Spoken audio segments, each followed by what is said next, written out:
सहगण रघुनाथान्वितं तं सजीवं साद्वैतं सावधूतं परिजनसहितं कृष्ण चैतन्य देवं श्रीराधा कृष्ण पादान् सहगण ललिता श्री विशाखान्वितांश्च वंशा कल्पतरुभ्यश्च कृपा सिन्धुभ्यैव च पतितानां पावनेभ्यो वैष्णवेभ्यो नमो नमः। नमो विष्णुपदाय कृष्णप्रेष्ठाय भूतले श्रीमते भक्तिवेदान्त स्वामिने इति नामिने। नमस्ते सारस्वती देवे गौरवाणी प्रचारिणे निर्विशेष शून्यवादी पाश्चात्य देशतारिणे। जय श्री कृष्ण चैतन्य प्रभु नित्यानंद श्री अद्वैत गदाधर श्रीवासादि श्री गौरभक्तवृंद। हरे कृष्णा कृष्ण कृष्ण हरे हरे हरे राम राम राम हरे हरे। नारायणं नमस्कृतं नरं चैव नरोत्तमं देवीं सरस्वतीं व्यासं ततो जयमुदीरयेत्। मुखं करोति वाचालं पंगुलं हैतगिरिं यत्कृपातमहं वन्दे परमानन्दमाधवं श्रीगुरुदिनतरणं श्रीचैतन्येश्वरं। नमो विष्णुपदाय। The foot of this fan so that sound will not come. Which fan? Sound coming?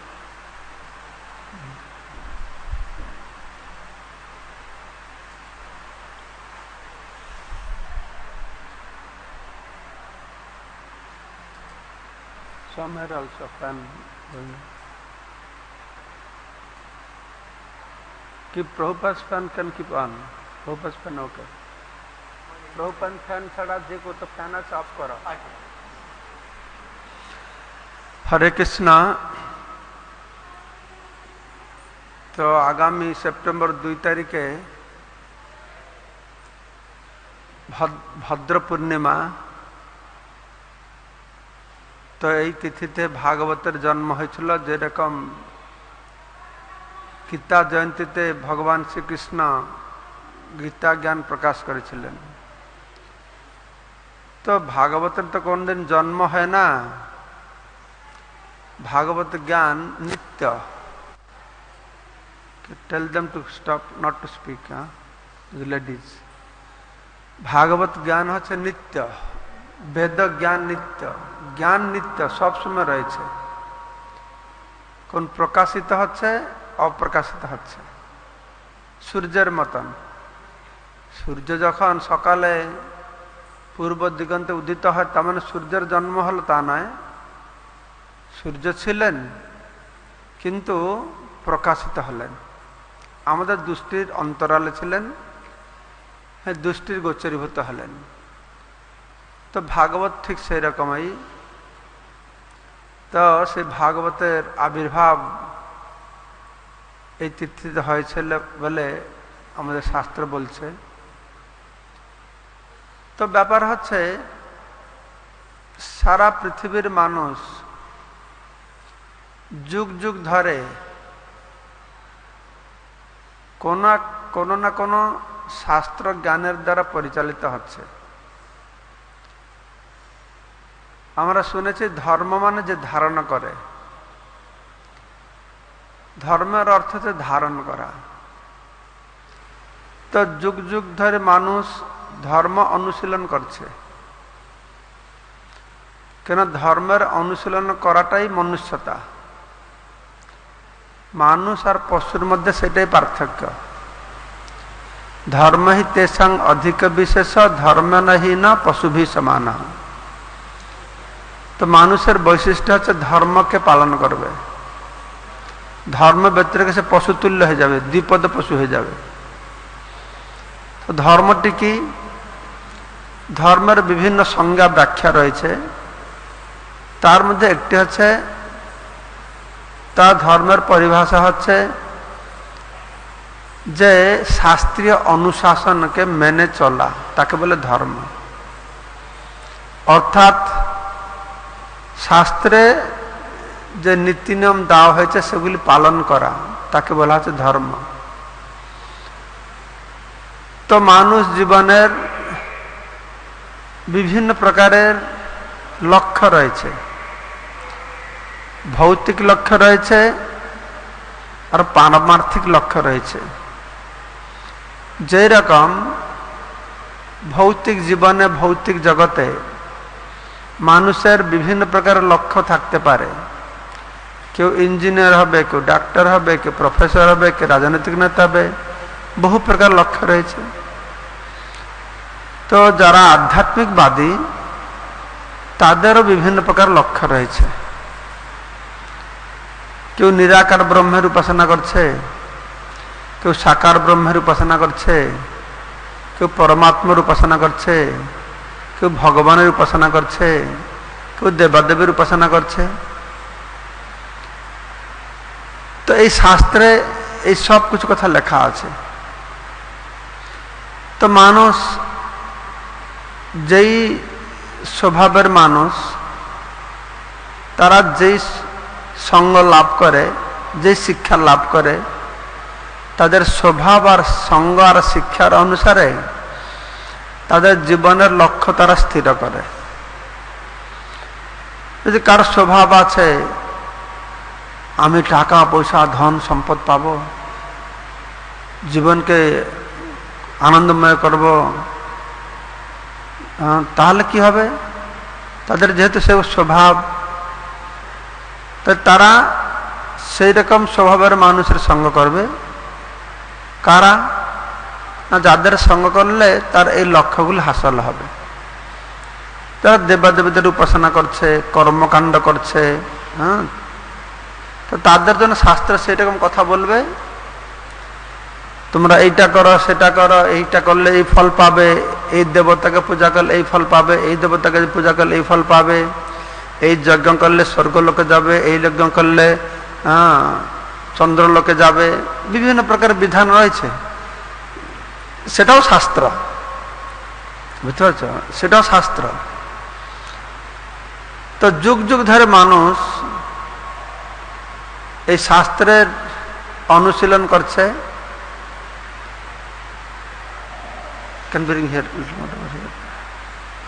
শাস্ত্রের অনুশীলন করছে, তো শাস্ত্র জ্ঞানের দ্বারা পরিচালিত হচ্ছে। তো বর্তমান সমাজে আস্তে আস্তে শাস্ত্র বহু প্রকারের রূপ ধারণ করেছে। যখন প্রথমে সৃষ্টি হয়, সৃষ্টির প্রারম্ভে তো ভগবান বেদ জ্ঞান দিয়েছিলেন। বেদ শাস্ত্র। তো বেদ মানে কি? বেদ মানে জ্ঞান, বেদ মানে জানা। তো অবশ্যই কোনো কিছু জ্ঞানের প্রয়োজন রয়েছে। জ্ঞানের ব্যতিরেকে আমরা কিছু দেখতে পারবো না, জানতে পারবো না, আর কি করে করতে পারবো কিছু। তো জ্ঞানের প্রয়োজন রয়েছে। তো ভগবান যখন ব্রহ্মাণ্ড সৃষ্টি করেছেন, যেরকম একটা কোন টিভি কোম্পানি টেলিভিশন তৈরি করলো, কেউ রেডিও তৈরি করছে, কেউ টেপ রেকর্ডার তৈরি করছে, কেউ ঘড়ি তৈরি করছে। সে কোম্পানি যখন কিছু করে, প্রোডাকশন করে, তখন তার সঙ্গে একটা ম্যানুয়াল বই দেবে, কি করে সে যন্ত্রটাকে পরিচালনা করতে হবে। তো মানুষ সে প্রোডাকশন, সে মেশিন সঙ্গে সে বইটি নেবে, আর সেখান থেকে খুঁজে পাবে কিভাবে এটাকে চালাবো। ঠিক সেই রকম ভগবান এই ব্রহ্মাণ্ড সৃষ্টি করে। এই ব্রহ্মাণ্ডে মানুষ কি করে অবস্থান করবে তার সব নীতি নিয়মগুলি বলে দিয়েছেন। তো ভগবান এই ব্রহ্মাণ্ডটি হচ্ছে দুঃখালম অশ্বশতম, দুঃখের আলয়। এই ব্রহ্মাণ্ডকে বলা হচ্ছে ভবসাগর, ভবকূপ, সংসার দাবানল, ভব অটবি, সংসার কারাগার। তো যারা ভগবানের বিরোধিতা আচরণ করে তাদের জন্য এই সংসার রূপ কারাগার ভগবান তৈরি করেছেন। তো ভগবান সংসার রূপ কারাগার তৈরি করে মানুষের জন্য, প্রতিটি জীবের জন্য দুই প্রকারের জ্ঞান দিয়েছেন। এক রকমের জ্ঞান হচ্ছে যেই জ্ঞান আহরণ করে এই জগতে জীব সুখে থাকতে পারবে। আর এক রকমের জ্ঞান হচ্ছে আধ্যাত্মিক জ্ঞান, দিব্য জ্ঞান, যে জ্ঞান আহরণ করে মানুষ এই জগৎ থেকে সুখে, এই জগৎকে পরিত্যাগ করে ভগবত ধামে চলে যেতে পারবে। তো মানুষের জন্য, কল্যাণের জন্য আমরা দেখতে পাচ্ছি সৃষ্টির প্রারম্ভে ভগবান যে বেদ জ্ঞান দিলেন,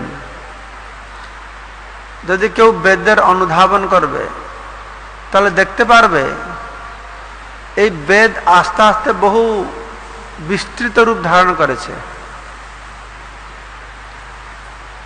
বহু মুনি ঋষিরা তাদের সাধনার মাধ্যমে, তাদের দিব্য দৃষ্টির মাধ্যমে তারা সেরকম শক্তি প্রাপ্ত হয়েছে। তারা যে বেদের সঙ্গে তার উপনিষদ এসেছে, বেদান্ত এসেছে, বিভিন্ন প্রকারের শাস্ত্র আমরা দেখতে পাচ্ছি, পুরাণ এসেছে, মহাভারত এসেছে, ভাগবত আসছে, তার বর্তমান যুগে লক্ষ্মী পাঁচাল থেকে শুরু করে বিভিন্ন প্রকারের গ্রন্থ প্রকাশিত হচ্ছে। তো এই সমস্ত জ্ঞানকে অপৌরুষেয় বলা হচ্ছে, বেদকে অপৌরুষেয় বলা হচ্ছে। অর্থাৎ কোন পুরুষ এটাকে সৃষ্টি করে না, রচনা করে না, সৃষ্টি করে না, এটা কাউর দ্বারা সৃষ্ট নয়, এটা অনাদিকাল থেকে রয়েছে। এই জ্ঞান অনাদিকাল থেকে রয়েছে। যেরকম ভগবান অনাদি, অনাদি আদি গোবিন্দ, সেরকম জ্ঞান অনাদি। জ্ঞানকে কেউ কোনদিন সৃষ্টি করে না, অনাদিকাল থেকে এই জ্ঞান রয়েছে। তো সেই জ্ঞানটা কি হয় না, মানুষের বুদ্ধির মাধ্যমে, তার কথার মাধ্যমে এই জগতে মানুষের কাছে প্রকাশিত হয়, তার উপলব্ধির মাধ্যমে। যেরকম দৃষ্টান্ত আমি দেবী, যেরকম মাধ্যাকর্ষণ শক্তি কে নিউটন করেছিল, মাধ্যাকর্ষণ শক্তি, গ্রাভিটি, ফোর্স অফ গ্রাভিটি। একজন বৈজ্ঞানিক করেছিলেন, কে? শিওর? তো দেখছে একটা আপেল গাছ থেকে পড়ে এলো, এই যে মাধ্যাকর্ষণ শক্তিটা নিউটন সারা জগতে প্রকাশ করলেন। তো এই যে জ্ঞানটাকে কি উনি তৈরি করেছেন? এই জ্ঞানটা আগে থেকেই ছিল, মাধ্যাকর্ষণ শক্তি আগে থেকেই ছিল, কিন্তু এই জ্ঞানটা নিত্য, কিন্তু সেই জ্ঞানটা একজনের মাধ্যমে প্রকাশিত হলো। ঠিক সেই রকম এই ধর্ম সম্পর্কে জ্ঞান, সে দেবাদেবী পূজা থেকে শুরু করে ভূত প্রেত পূজা। আমাদের তিন প্রকারের পূজা আছে, তামসিক, রাজসিক, সাত্বিক আর শুদ্ধ সত্যগুণ, চার প্রকারের। তামসিক পূজা কি না, যারা ভূত প্রেতের পূজা করে তাদের পূজাকে বলে তামসিক পূজা। যারা যক্ষ রাক্ষসদের পূজা করে বলে রাজসিক পূজা, উপাসনা। যারা দেবতাদের পূজা করে সাত্বিক উপাসনা, আর যারা ভগবানের উপাসনা করে শুদ্ধ সত্যের উপাসনা। তো কথা আছে, ভগবানের শুদ্ধ সত্য উপাসনা থেকে শুরু করে দেবতা উপাসনা, যক্ষ রাক্ষস উপাসনা, ভূত প্রেতের তামসিক উপাসনা, এ সব সময় এই জ্ঞান রয়েছে। এই জ্ঞান কেউ তৈরি করে না, সব সময় জ্ঞান রয়েছে। সেই জ্ঞান বিভিন্ন সময়ে বিভিন্ন সিদ্ধ পুরুষের মাধ্যমে এই জগতে প্রকাশিত হচ্ছে। মুনি ঋষিদের মাধ্যমে এই জ্ঞান প্রকাশিত হচ্ছে। কারণ মুনি ঋষিরা সেরকম সাধনা করেছে, সেরকম ক্ষমতা সম্পন্ন হয়েছে, ক্ষমতা সম্পন্ন মানুষের মাধ্যম দিয়ে সে তামসিক জ্ঞান হোক, রাজসিক, সব এই জ্ঞানগুলি সবসময় রয়েছে, সেটা প্রকাশিত হচ্ছে। তো পৃথিবী ব্রহ্মাণ্ডের প্রারম্ভের শুরুতে ভগবান নারায়ণ কৃষ্ণ, তো ভগবান ব্রহ্মা তো সৃষ্টি করলেন, এই ব্রহ্মাণ্ডকে কি করে চালাবে তার জন্য ভগবান এই বেদ রূপক জ্ঞান দিয়েছেন। তো সেই বেদ আমরা শুনেছি পরে কি হবে, 4 ভাগে করে ব্যাসদেব বর্ণনা করেছেন। কেন 4 ভাগ করলো? যে একটা বেদ ছিল, কালের প্রভাবে সেই বেদকে বুঝার লোকদের ক্ষমতা নেই, তাই 4 ভাগে বিভক্ত করা হলো। উপনিষদ, বেদান্ত, যতটা সময় এগিয়ে যাচ্ছে কি হচ্ছে, এই সমস্ত মহাপুরুষেরা ওই কথাটাকে আমাদেরকে ভালো করে বুঝাবার জন্য আমাদের ভাষায় বুঝাতে চেষ্টা করছে। কেন না, বেদ ভগবান নারায়ণ যেভাবে তাকে বলেছিলেন, সে যেভাবে বুঝেছিল, সেই কথা আজকে আমরা বুঝতে পারবো না। আজকে আমাদের বুঝতে পারবার ক্ষমতা নেই। আজকে যে আমাদের বুঝার ক্ষমতা নেই সেটা বাদ দেন, বৈদিক যুগেও এই বেদজ্ঞান সবাই বুঝার ক্ষমতা ছিল না।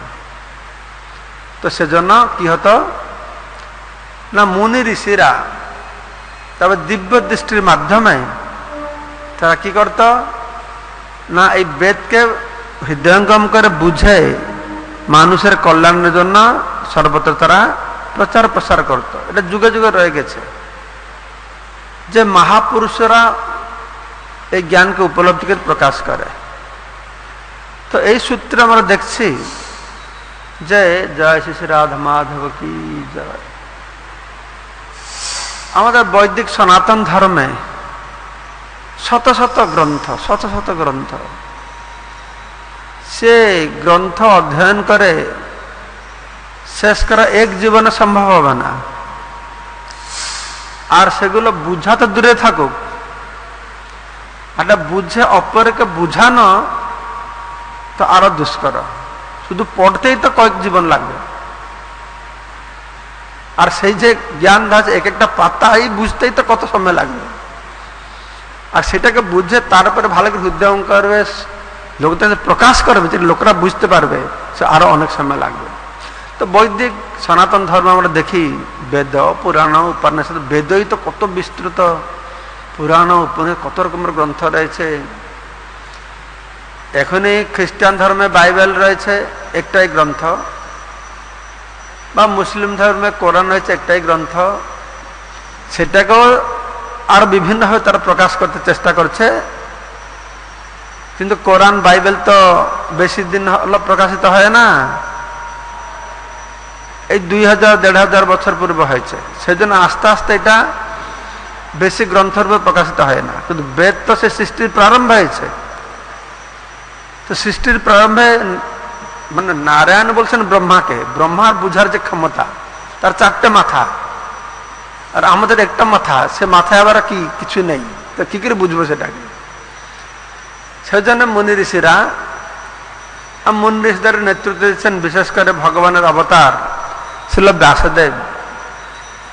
এই সমস্ত শাস্ত্রকে আর সুন্দর সরল করে তিনি জগতের কল্যাণের জন্য বর্ণনা করেছেন। তো সেটা আমরা শ্রবণ করব। তো এই বেদ শাস্ত্রের যে কলিযুগের মানুষের জন্য এই বেদ জ্ঞান, বেদান্ত জ্ঞান মানুষের কাছে কি রূপে প্রকাশিত হয়েছে। যদি বেদের জ্ঞান পেতে মানুষ বেদ অধ্যয়ন করে, বেদান্ত অধ্যয়ন করে, কতটুকু বুঝার ক্ষমতা রয়েছে? মানুষের এখন সেই বুঝার ক্ষমতা নেই। তাই এটি সুস্পষ্ট যে আমরা দেখতে পারি হিন্দু সনাতন ধর্ম অবলম্বীদের বাড়িতে কোনো বেদ নেই, বেদান্ত নেই। কিন্তু বেদ বেদান্ত না থাকলেও সেই সমস্ত মহর্ষিরা, মুনি ঋষিরা সেই বেদ বেদান্তকে কিভাবে বর্তমান যুগের মানুষ বুঝতে পারবে সেইভাবে তাকে প্রকাশ করেছেন। যেরকম বলা আছে সর্ব বেদান্ত সারঙ্গি শ্রীমৎ ভাগবতম উচ্যতে তদ্রসাম তৃপ্তস্য ন্যান্যত্র সাত্রতি ক্বচিৎ। সমস্ত বেদান্তের সার হচ্ছে শ্রীমৎ ভাগবতম। বেদর তরর গলিতং ফলং সুখ মুখাদ অমৃত দ্রব সংযুতং। বেদরূপক বৃক্ষের সুমিষ্ট পরিপক্ক রসাল ফলস্বরূপ হচ্ছে এই শ্রীমৎ ভাগবতম। তো সেটা আমরা আলোচনা করব কিভাবে ভগবান নারায়ণ যে ব্রহ্মাকে চতুশ্লোকী ভাগবত দিয়েছিলেন, বেদ জ্ঞান দিয়েছেন। তখন ব্রহ্মা জিজ্ঞাসা করছেন এই বেদ জ্ঞান হচ্ছে খুব বিস্তারিত বিস্তীর্ণ জ্ঞান, এর সারাংশ কি আমাকে বলুন। তখন ভগবান নারায়ণ চতুর্মুখ ব্রহ্মাকে চতুশ্লোকী ভাগবত বলেছেন, অর্থাৎ বেদের সমস্ত কিছু সার কথা 4টি শ্লোকে বর্ণনা করেছেন। তো 4টা শ্লোকে যে বর্ণনা করেছেন ব্রহ্মার বুঝতে অসুবিধা হয় না, 4টা শ্লোকে সব ধরে ফেলেছেন। সেই 4টা শ্লোক বুঝলে আমরা বুঝতে পারবো না। তো ব্রহ্মা আমরা তো বুঝবো কি 4টা শ্লোকে। ব্রহ্মা যখন তার পরবর্তীকে শিক্ষা দিয়েছেন নারদ মুনিকে, এই 4 শ্লোকে তো সেটা 10টা শ্লোকে বর্ণনা করেছেন, আরো 6টা শ্লোক বেড়ে গেল। নারদ মুনি ব্যাসকে বলেছেন সেই ভাগবত সে 100 শ্লোকে বর্ণনা করেছেন, একই জিনিস, কিন্তু বুঝাতে হলে আরো বেশি করে ব্যাখ্যা দিতে হচ্ছে। হ্যাঁ, ব্রহ্মা যেটাকে যেভাবে বুঝবে নারদ বুঝতে পারবে না, নারদ যেভাবে বুঝতে পারছে ব্যাস বুঝতে পারবে না। আমাদের ব্যাসদেব হচ্ছেন সমস্ত বৈদিক শাস্ত্রের তিনি প্রণয়ন করেছেন, প্রণয়ন করে তিনি কম্পাইল করেছেন, লিখেছেন। তার আগে তো এই বৈদিক শাস্ত্র গ্রন্থরূপে আমরা পেতাম না, লিখিতভাবে আমরা পেতাম না, কিন্তু তখন লেখা দরকারও ছিল না।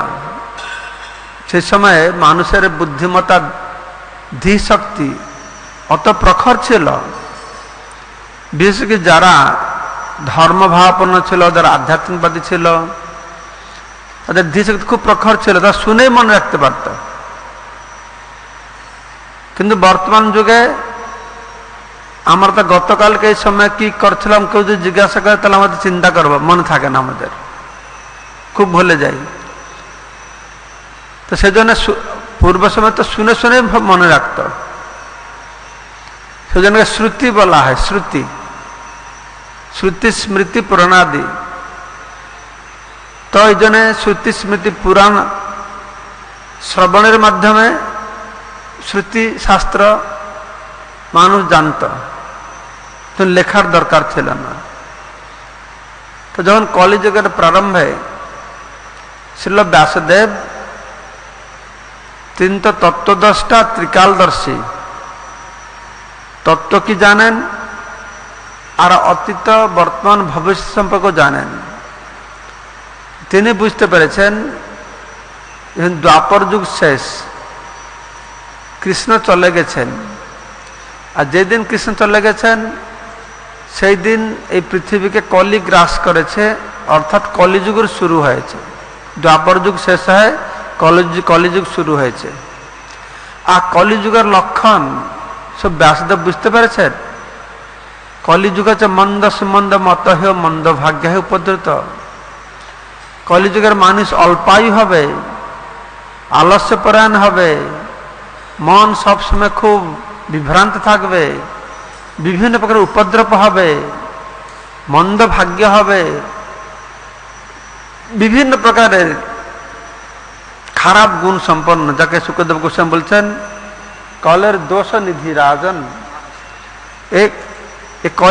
কলিযুগের দোষের সমুদ্র। তো এই সমস্ত বুঝতে পারে তো ব্যাসদেব চেষ্টা করছেন যে কিভাবে এই সমস্ত বেদ শাস্ত্রকে সরল করে মানুষের কাছে উপস্থাপনা করতে পারবে। তাই তিনি বেদকে, একটা বেদ ছিল, 4টে বেদে প্রকাশ করলেন, ঋক, সাম, যজু, অথর্ব। তারপর বেদান্ত সূত্র,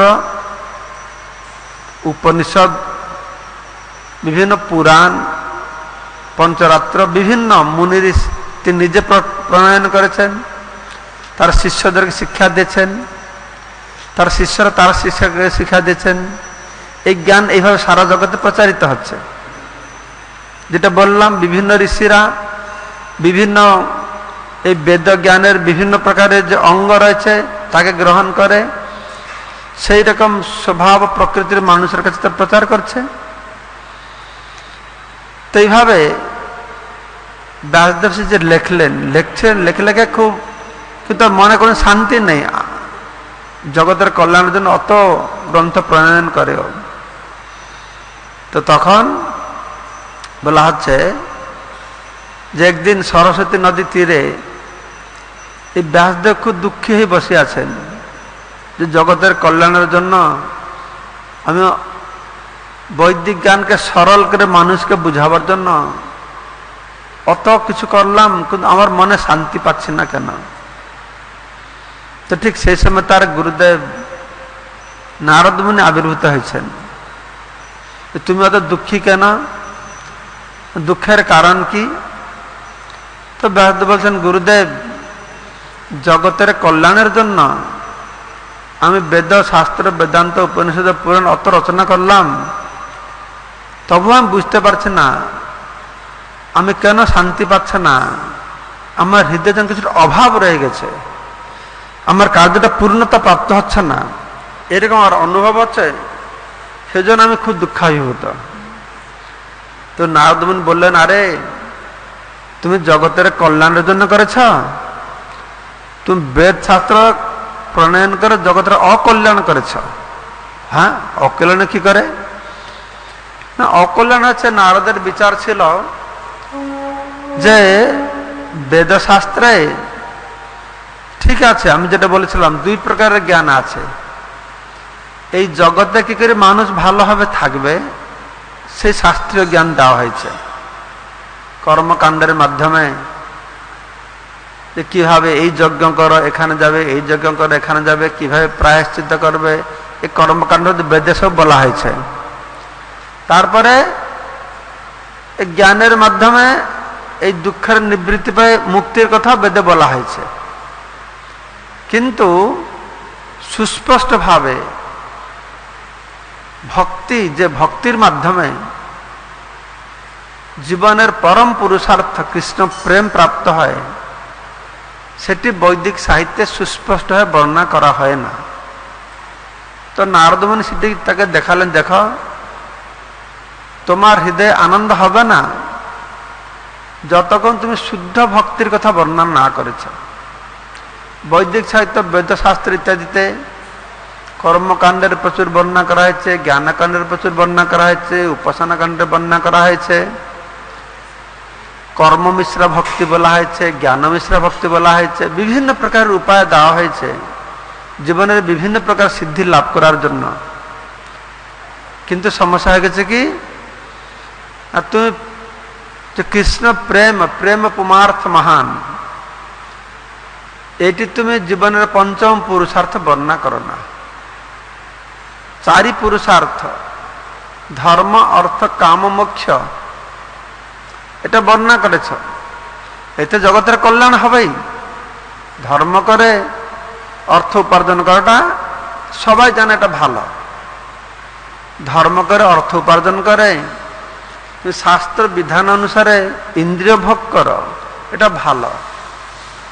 আর যখন সদ্জ্ঞান উদয় হবে, বুঝতে পারবে এই ইন্দ্রিয় ভোগটা জীবনের উদ্দেশ্য নয়, লক্ষ্য নয়, তখন যথার্থ জ্ঞানের অনুশীলন করে মোক্ষ মুক্তি পাওয়ার প্রয়াস করবে, সেটাও ভালো।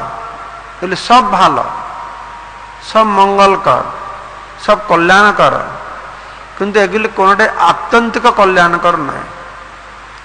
আত্যন্তিক মঙ্গল কিসেতে হবে না, আত্যন্তিক মঙ্গল হবে যখন জীব গোলক বৃন্দাবনে ভগবান শ্রীকৃষ্ণের চরণকমলে তার অহেতুকি প্রেমময় সম্পর্ক স্থাপন করতে পারবে, সেটি হচ্ছে কি না আত্যন্তিক কল্যাণ, সেটি যে শ্রেয় বস্তু, সেটা সব থেকে শ্রেষ্ঠ আত্যন্তিক বস্তু। তো সেইটাই নারদমণি তার উপদেশ দিয়ে ব্যাসদেবকে জানালেন, তুমি শুদ্ধ ভক্তি সম্পর্কে কিছু লেখ। তখন সেটাই ব্যাসদেব এই ভাগবত সম্পর্কে নারদমণির কাছ থেকে তো কিছু শ্রবণ করেছেন, তো তার দিব্য দৃষ্টির মাধ্যমে তার গুরুর কৃপাতে এই সমস্ত ভাগবত সম্পর্কে জ্ঞান তার হৃদয়ে প্রকাশিত হয়েছে। তো এই বেদ বেদান্ত অত গ্রন্থ রচনা করেছেন। তো এই যে ভাগবত জ্ঞান কিভাবে প্রচার হবে, তখন তো লেখাটাকে বেশি ছিল না, লোক বলে বলে শুনে শুনে প্রচার করতো, কি কি প্রচার হবে। ব্যাসদেব বিভিন্ন মুনি ঋষি তার শিষ্যদের মাধ্যমে বেদের বিভিন্ন অংশ তিনি প্রচার করেছেন, কিন্তু এই ভাগবত জ্ঞান প্রচার করতে তো ব্যাসদেবের ইচ্ছা হচ্ছে, ভগবানকে প্রার্থনা করছেন, আমাকে একটি এরকম পুত্র সন্তান দেন, যোগ্য পুত্র, যে কি ভাগবত জ্ঞানকে প্রচার করবে। কেন ভাগবত হচ্ছে পরমহংস স্তরীয় জ্ঞান। শ্রীমৎ ভাগবতম পুরাণম অমলম যদ বৈষ্ণবানাং প্রিয় যস্মিন পারমহংসম একম জ্ঞানম পরম জ্ঞাতে তত্র জ্ঞান বিরাগ ভক্তি নৈষ্কর্ম আবিষ্কৃতম। তো এখানে বলা হচ্ছে পারমহংস, পরমহংস যারা মুক্ত পুরুষ, তো সেই রকম একটি পুত্র কামনা করেছেন, তার ফলে তিনি শুকদেব গোস্বামীকে প্রাপ্ত হয়েছেন।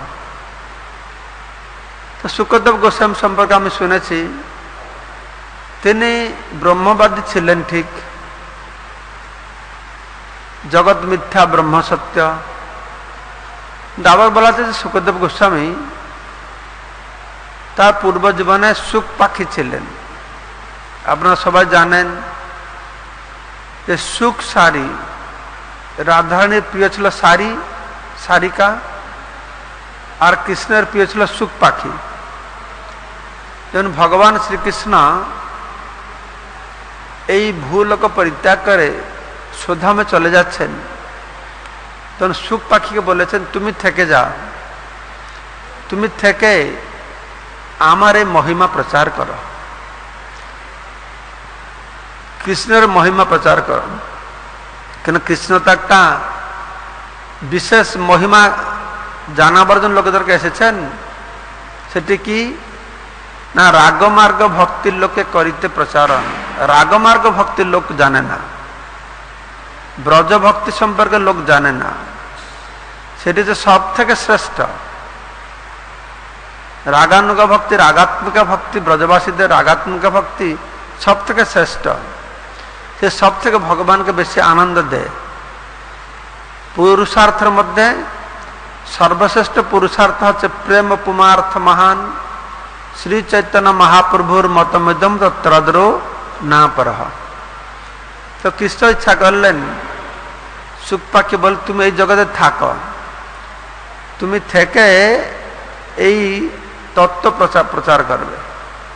তো ভগবান শ্রীকৃষ্ণ চলে যাওয়ার পরে সুখ পাখি খুব কৃষ্ণ বিরহ অনুভব করল। তো এই বিরহকে প্রশমিত করবার জন্য সুখ পাখি খুঁজলেন কোথায় ভগবানের কথা হচ্ছে, আমি একটু শুনব ভগবানের কথা। তো সেটা তিনি গিয়ে কৈলাসে, শিবজি তখন নাকি ভাগবত পাঠ করে শোনাচ্ছিলেন কাকে, পার্বতীর কাছে। পার্বতী ভাগবত শুনছিলেন।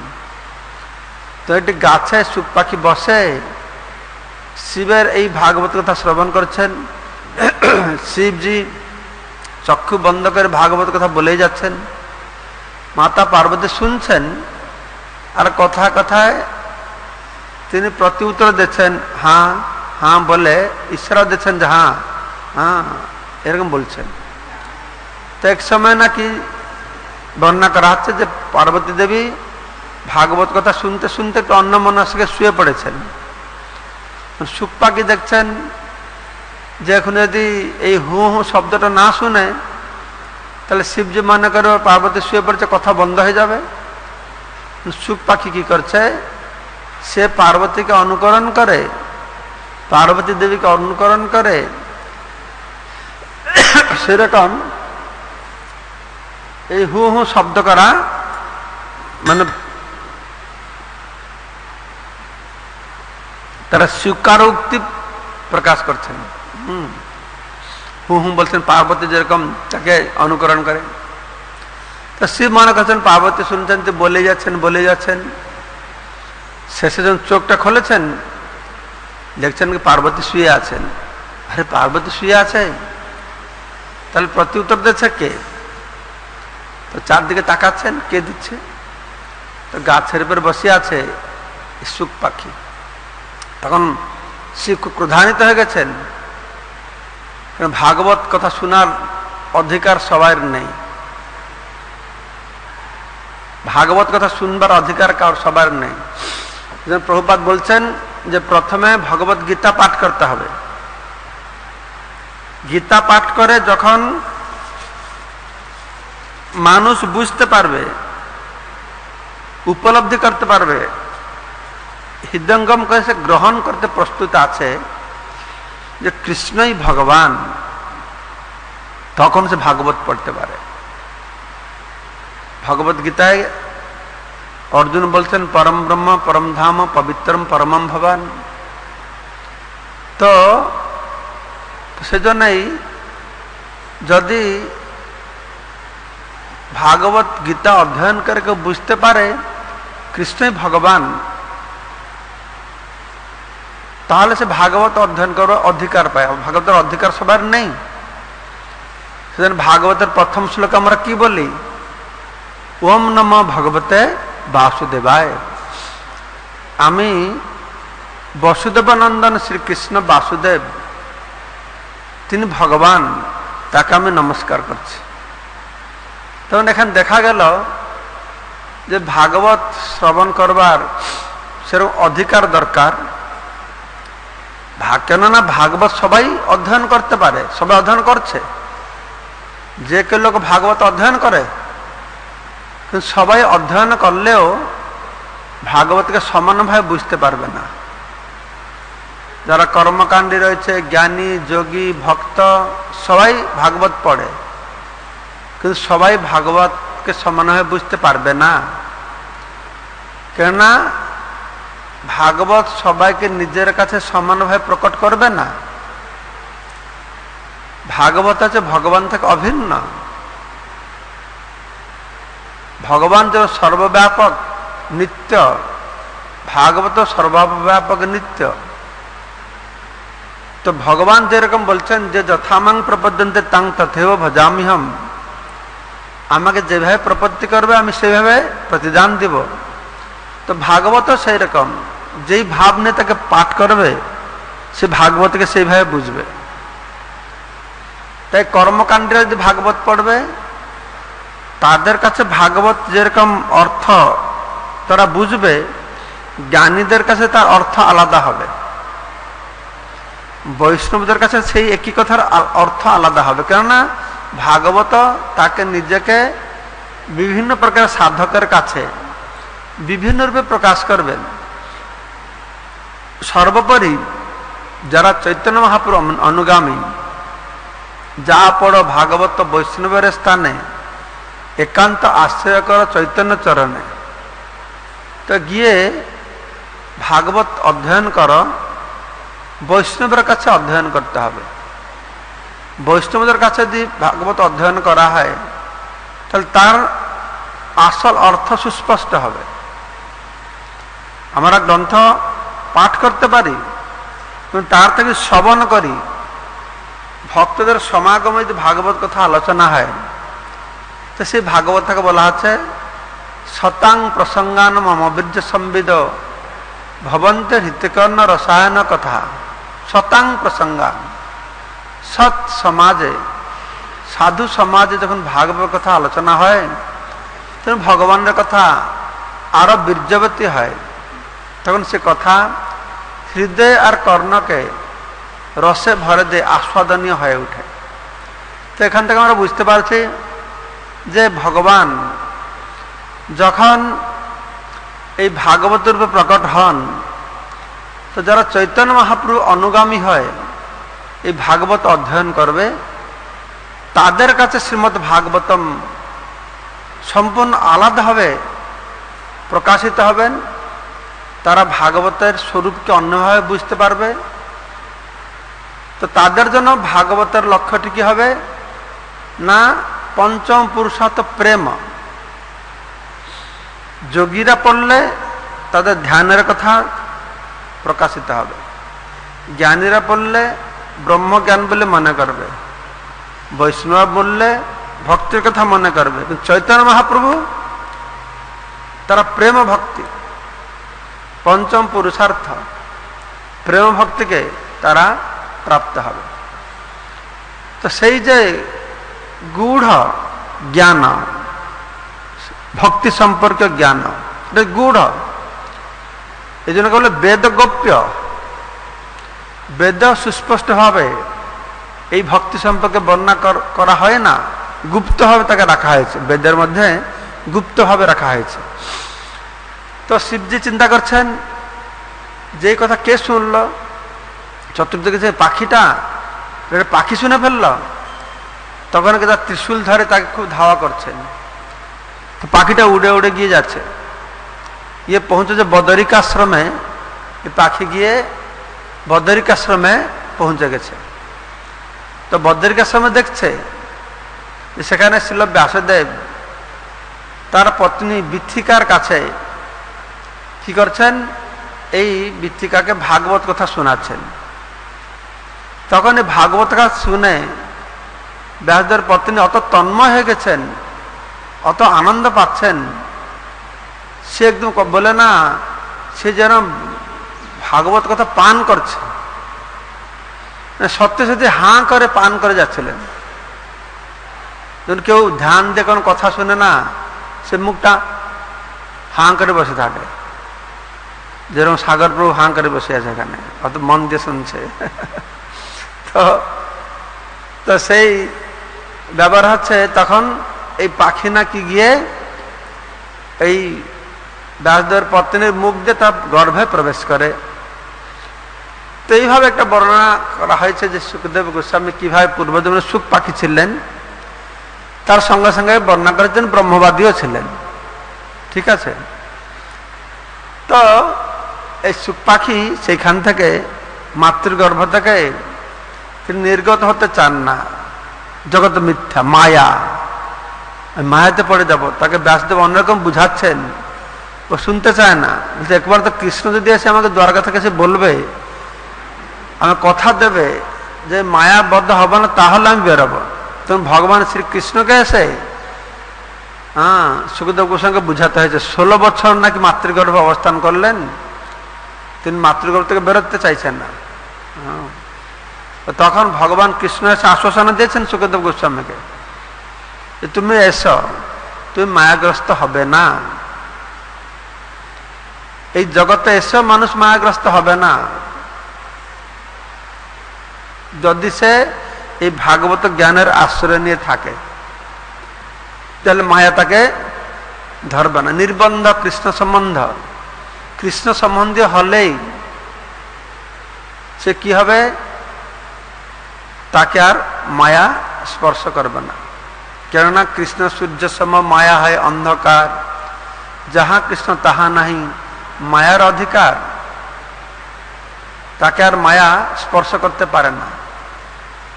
তখন সুখদেব গোস্বামী আবির্ভূত হয়েছেন, মাতৃগর্ভ থেকে নির্গত হয়, কোন সংস্কার মধ্য দিয়ে না গিয়ে, তিনি মুক্ত পুরুষ, তাকে কোন সংস্কার মধ্যে যেতে হয় না। তিনি ঘর পরিত্যাগ করে সোজা চলে গেছেন। তিনি চলে যাচ্ছেন, তো ব্যাসদেব তার পিছনে পিছনে ছুটছে, হা পুত্র, হা পুত্র, হা পুত্র বলে। কিন্তু তার সুখদেব গোস্বামী তার কথা শুনে না, চলে যাচ্ছেন। শুধু জঙ্গলে সেই বৃক্ষগুলি প্রতিধ্বনিত করছে, হা পুত্র প্রতিধ্বনি সে শুনতে পারছে, যেন মনে হয় বৃক্ষগুলি তার কথা উত্তর দিয়ে বলছেন হা পুত্র। তো তিনি অত নির্বিকার পুরুষ ছিলেন ছিল শুকদেব গোস্বামী। তিনি সম্পূর্ণ উল্লগ্ন হয়ে চলে আসেন। তার স্ত্রী পুরুষ জ্ঞান ছিল না, ভৌতিক ভেদ দ্বন্দ্ব জ্ঞান ছিল না, কেননা তিনি ভালো মন্দের ঊর্ধ্বে ছিলেন, তিনি ত্রিগুণাতীত ছিলেন, তিনি আত্মারাম ছিলেন। আত্মারাম তাই ভাগবতে বর্ণনা করা হচ্ছে, শুকদেব গোস্বামী যাচ্ছেন পুকুরে, মহিলারা স্নান করছিল। শুকদেব গোস্বামীকে দেখে সে মহিলাদের কোনো বিকার আসে না। শুকদেবের পিছনে ব্যাসদেব যাচ্ছেন, তো ব্যাসদেবকে দেখে তারা সবাই নিজেকে সংযত করেছে, কারণ শুকদেব নির্বিকার ছিলেন, তিনি আত্মারাম ছিলেন, ব্রহ্মবাদী আত্মারাম ছিলেন। তো জঙ্গলে জঙ্গলে ঘুরে বেড়াচ্ছেন। তো ব্যাসদেব তো পুত্র শোকে খুব শোকাভিভূত হয়েছেন, এই পুত্রকে আমার লাগবে। তিনি কি করছেন, তার দুটো শিষ্যকে দুটো শ্লোক শিখিয়েছেন। একটা শ্লোকের মাধ্যমে ভগবান রূপের বর্ণনা করা হয়েছে, বরাহপীড় যে শ্লোকটি বর্ণনা করে শিখিয়েছেন, যে ভগবান রূপ সুন্দর বর্ণনা করা হচ্ছে, কি করে ময়ূর পুচ্ছ ধারণ করেছেন ইত্যাদি। আরেকটি শ্লোক শিখিয়েছেন যে ভগবান কত কৃপাময়, অহ বকিয়ম স্তনকাল কূটম, এই শ্লোকটি দুটো শ্লোক। তো এই দুটো শ্লোক শিখিয়ে তার শিষ্যরা জঙ্গলে গিয়েছে, কাঠ কাটছে, সমৃদ্ধ কৃষ্ণ ইত্যাদি সংগ্রহ করছে যজ্ঞের জন্য। ব্যাসদেব বলছেন তোমরা যখন জঙ্গলে এই দুটো শ্লোক সবসময় বলবে। আর সেই দুটো শ্লোক তো জঙ্গলে শুকদেব গোস্বামী শুনতে পেরেছেন। তিনি শুকদেব গোস্বামী শুনে খুব আকৃষ্ট হয়ে পড়েছেন, কি সুন্দর। বরাহপীড় শ্লোক শুনে কৃষ্ণের রূপের মাধুরিমা শ্রবণ করে ওহ রূপের প্রতি আকৃষ্ট হয়েছেন। তো বাহারটা তো খুব সুন্দর, ভিতরটা কত সুন্দর। তখন অহ বকিয়ম স্তনকাল কূটম, এই দুটো শ্লোকের মাধ্যমে শ্রীল ব্যাসদেব পরম ব্রহ্ম ভগবানের বাহিরের সৌন্দর্য আর ভিতরের সৌন্দর্য বর্ণনা করেছেন। তো এটা শ্রবণ করেই শুকদেব গোস্বামী, তিনি ব্রহ্মবাদী, তিনি আত্মারাম, আত্মাতে রমণ করেন যারা, তারা কোনো কিছুর প্রতি আকৃষ্ট হয় না, কোনো কিছু তাদেরকে আকর্ষণ করতে পারে না। কিন্তু তা সত্ত্বেও দেখা যাচ্ছে যে আত্মারামশ্চ মুনয়ঃ নিগ্রন্থ্যপি উরুক্রমে কুর্বন্তি অহেতুকিম ভক্তি ইত্থম্ভূত গুণহরি। ভগবান শ্রীহরির গুণ অত অদ্ভুত, ভাগবতে ভগবানের গুণ অত অদ্ভুত ভাবে সুন্দর বর্ণনা করা হয়েছে, চমৎকার ভাবে। ইত্থম্ভূত গুণহরি, যে আত্মারামশ্চ মুনয়ঃ, যে আত্মারাম মুনি সকল যারা আত্মাতেই রমণ করে, নিজের আনন্দের জন্য পরের উপর নির্ভর করে না, অপেক্ষা রাখে না, কোনো কিছু দ্বারা আকৃষ্ট নন। আত্মারাম মুনি তার নিগ্রন্থি, তাদের হৃদয় সমস্ত গ্রন্থ থেকে অন্থ থেকে মুক্ত, বন্ধন থেকে মুক্ত, সম্পূর্ণ মুক্ত পুরুষ। তো তারা পর্যন্ত ভগবানের হরির এই কথা, এই গুণ অত মহান শ্রেষ্ঠ আকর্ষণীয়। কুর্বন্তি অহেতুকিম ভক্তি নিগ্রন্থি উরুক্রমে, তারা ভগবান উরুক্রমের প্রতি এই ভক্তির দ্বারা আকৃষ্ট হয়, তারা ভক্তিমূলক সেবায় তারা নিযুক্ত হয়। তো শুকদেব গোস্বামীর নববিধা ভক্তির একটি অঙ্গ হচ্ছে কীর্তনম। শুকদেব গোস্বামী পরবর্তী তিনি ভাগবত কীর্তন করেছিলেন। শুকদেব গোস্বামী এই শ্লোক শুনে খুব আকৃষ্ট হয়েছেন, আনন্দ পেয়েছেন, মানে ব্রহ্মানন্দ থেকে বেশি পেয়েছেন। আত্মাতে রমণ করে যে আনন্দ পেয়েছেন তার থেকে বেশি আনন্দ পেয়েছেন, কারণ ভগবানের গুণের শ্রবণ করেছেন। ইত্থম্ভূত গুণহরি। জিজ্ঞাসা করেছেন অত সুন্দর শ্লোক তোমাদের কোথা থেকে পেল? না, আমাদের গুরুদেব বলেছেন। ও, তোমাদের গুরুদেব কাছে আমাকে নিয়ে চলো। তো তখন শুকদেব গোস্বামী নাকি ব্যাসদেবের কাছে নিয়ে যাওয়া হয়েছে, আর ব্যাসদেব সম্পূর্ণ ভাবে ভাগবত শিক্ষা দিয়েছেন। ভাগবতীয় শিক্ষা দিয়েছেন, ভাগবত শিক্ষা দিয়েছেন। আর সেই ভাগবত শিক্ষা লাভ করে শুকদেব গোস্বামী সেই সারা জগৎ ঘুরে বেড়াচ্ছেন, সারা জগৎ ভ্রমণ করছেন। তো এইভাবে আমাদের বুঝতে হবে দুটো জিনিস, বেদ জ্ঞান যে ভগবান দিলেন অপৌরুষেয় জ্ঞান, সেই জ্ঞান কিভাবে বড় বড় মুনি ঋষি সাধকদের দিব্য দৃষ্টি মাধ্যমে এই জগতে আরো বিস্তারিত রূপে প্রকাশিত হচ্ছে। যুগোপযোগী শিক্ষা, মানুষ এটাকে ধরতে পারবে, গ্রহণ করতে পারবে। এই একই কথা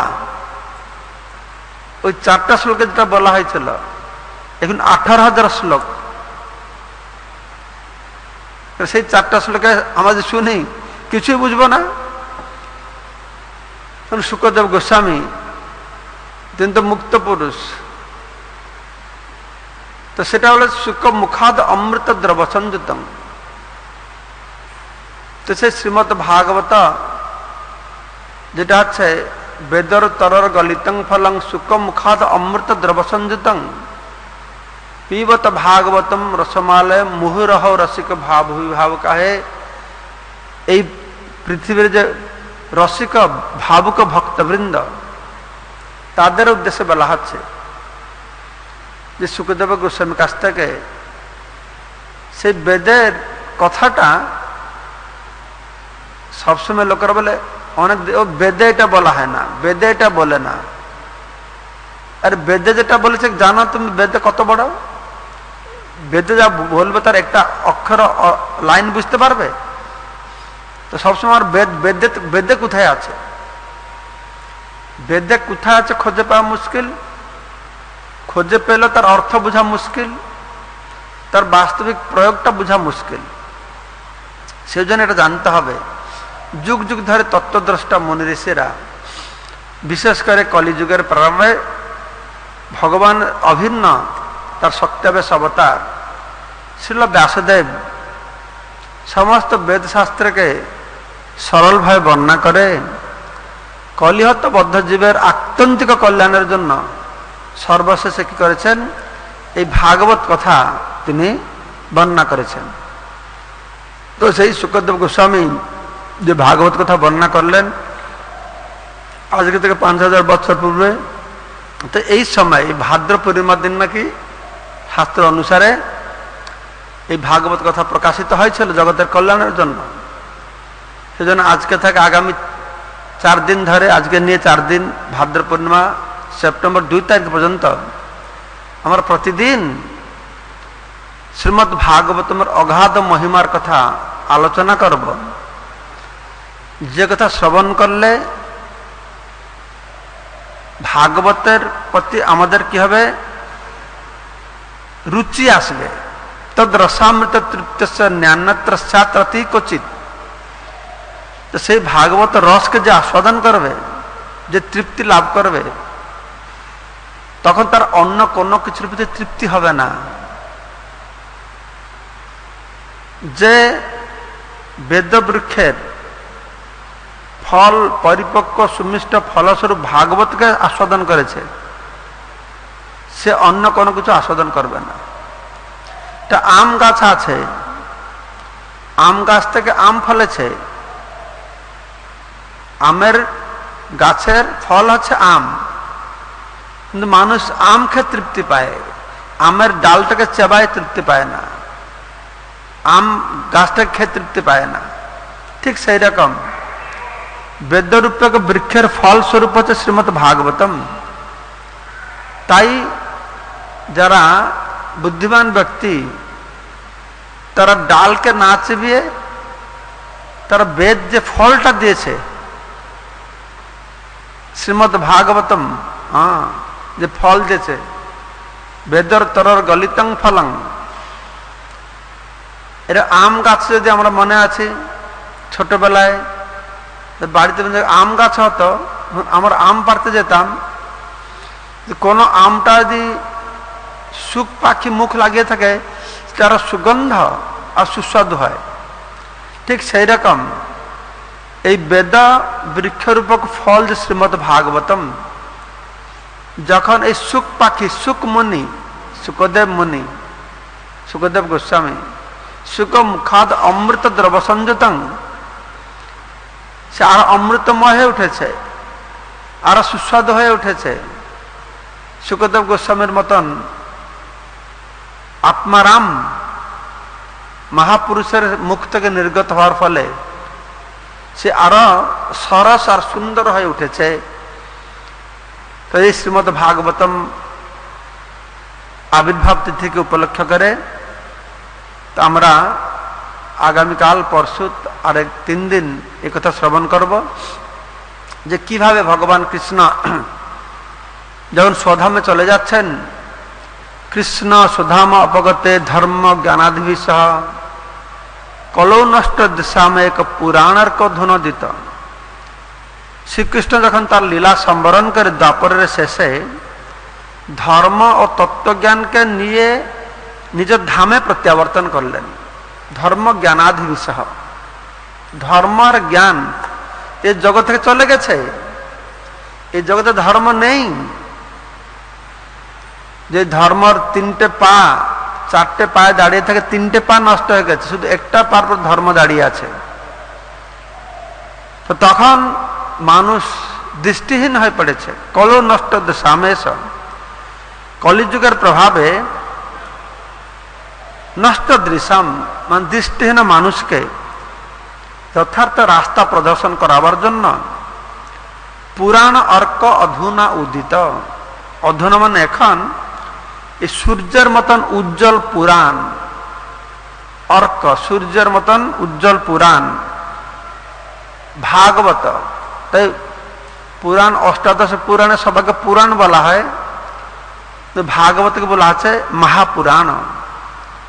এই মহাপুরাণ রূপে ভগবান কৃষ্ণ আবির্ভূত হয়েছেন।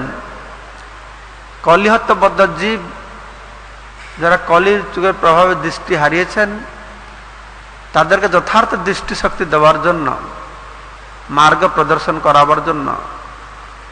তো সেজন্য আমাদের গত কয়েক বছর যাবৎ এই ভাদ্র পূর্ণিমাকে উপলক্ষ করে সারা পৃথিবী জুড়ে ভাগবত গ্রন্থ বিতরণ করা হচ্ছে। ভাগবত বর্ণনা করা হয়েছে শেষের দিকে এই তিথিতে যে ভাগবতের আবির্ভাব বলে আমরা পালন করছি। যারা ভাগবত সংগ্রহ করবে, বিশেষ করে যারা ভাগবত অপরকে দান করবে, তারা ভগবান অত্যন্ত প্রিয় এবং ভগবত ধামে যাওয়ার উপযোগী হতে পারে। সারা বিশ্বের মানুষ ভাগবত গ্রন্থ প্রচার প্রসার জন্য চেষ্টা করছেন। আর এবছর আমরা এই ভাগবতকে আমরা দেখতে পাচ্ছি আমাদের ট্রাইবালদের মধ্যে যে প্রচার হচ্ছে, ট্রাইবাল মানুষও পর্যন্ত তারাই ভাগবত অধ্যয়ন করে। এই যে নৈমিষারণ্যে ভাগবত কথা হয়েছিল, সুত গোস্বামী বলেছিলেন, সুখদেব গোস্বামী সেই হাজার হাজার মুনি ঋষিদের জঙ্গলেও বলেছিলেন। আজকে সেই জঙ্গলে জঙ্গলে এই জ্ঞান পৌঁছে যাচ্ছে। ট্রাইবাল লোকেরা এই ভাগবত অধ্যয়ন করে তারা যে জীবনকে সার্থক করছেন।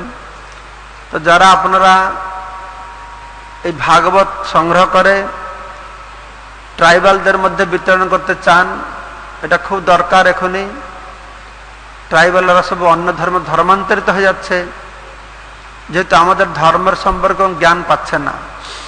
তো সেজন্য আমার ইস্কন পক্ষ থেকে গীতা জয়ন্তী উপলক্ষে হাজার হাজার লক্ষ লক্ষ গীতা আমরা স্পন্সরশিপ সংগ্রহ করছি। বহু গীতা আমরা ট্রাইবালদের মধ্যে বিতরণ করছি। প্রতি ট্রাইবালের ঘরে ঘরে যেন একটা গীতা থাকে। তো এখন এই বছর আমরা ট্রাইবালদের মধ্যে এই ভাগবত গ্রন্থ প্রচার প্রসারের ব্যবস্থা সংকল্প নিয়েছি। যারা আপনারা চান আমাদের সাথে যোগাযোগ করবেন হোয়াটসঅ্যাপে 9434506975 434 9434 506 434 যোগাযোগ করবেন। তাহলে ভাদ্র পূর্ণিমার দিন আপনার এই মহৎ কাজে আপনি যুক্ত থাকবেন। তো এরকম আগামীকাল পরশু আমরা 3 দিন ধারাবাহিকভাবে এই ভাগবত কথা শ্রবণ করব। সমস্ত শ্রোতা দর্শনার্থীদের আমি আমার আন্তরিক কৃতজ্ঞতা প্রকাশ করে আমার ভাগবত কথাকে, ভাগবতের মহিমামৃতকে এখনই আমি বিশ্রাম দিচ্ছি। ধন্যবাদ। হরে কৃষ্ণ।